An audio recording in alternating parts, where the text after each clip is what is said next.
Sa mga lumang paniniwala ng mga Pilipino, may isang kakaibang kwento tungkol sa mga pag-ulan habang ang araw ay nagniningning. Sinasabing ito ay tanda ng kasal ng isang tikbalang, ang mahiwagang nilalang na may katawan ng tao at ulo ng kabayo.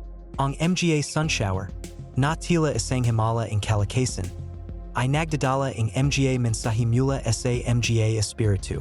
Kapag ang mga patak ng ulan ay bumabagsak sa ilalim ng araw, ito ay nagiging simbolo ng pag-ibig at pagsasama ng dalawang mundo, ang mundo ng tao at ng mga engkanto. Ang mga matatanda ay nag-uusap na ang mga tikbalang ay nagdiriwang ng kanilang kasal sa mga ganitong pagkakataon, kaya't nagiging mas masaya ang mga tao sa paligid. Ngunit mag-ingat, sapagkat ang mga tikbalang ay kilala rin sa kanilang kalikutan. Ang mga hindi nakakaalam ay maaring maligaw ng landas, kaya't sa susunod na makakita ka ng sun shower, isipin mo ang kasal ng mga tikbalang at ang mga kwentong dala ng mga ulap at araw.